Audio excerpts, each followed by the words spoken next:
राधे राधे, जय श्री कृष्ण। आज मैं आपको बचबारस की एक पौराणिक कहानी सुनाने जा रही हूँ। एक साहूकार पति पत्नी थे और उनके इकलौता बेटा था। साहूकार दंपति ने अपने बेटे की शादी करी। नई नई बहू ससुराल में आई।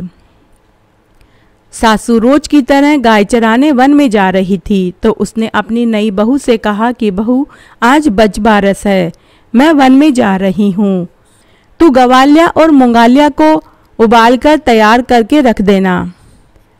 गवालिया और मुंगालिया बछड़ों के नाम थे। नई बहू ने सोचा तो वो चिंता में पड़ गई कि मैं बछड़ों को कैसे काट कर उबालने चढ़ा दूँ, परंतु सास का हुक्म था तो उसे करना ही था। नई बहू ने डरते डरते गवालिया और मुंगालिया जो बछड़े थे उनको काटकर उबालने चढ़ा दिया। शाम को जब जंगल से सास आई तो बहू से बोली कि बहू, बछड़ों को छोड़ दो, आज बचबारस है, पहले हम गाय की पूजा करेंगे, उसके बाद ही हम खाना खाएंगे। बहू ने डर के मारे भगवान से प्रार्थना करने लगी कि हे भगवान, मेरी लाज रखना। भगवान को उसके भोलेपन पर बड़ी दया आई। हांडी में से भाप निकल रही थी तो उसे फोड़कर बछड़ा बाहर आ गया। उसके गले में हांडी की किनार रह गई।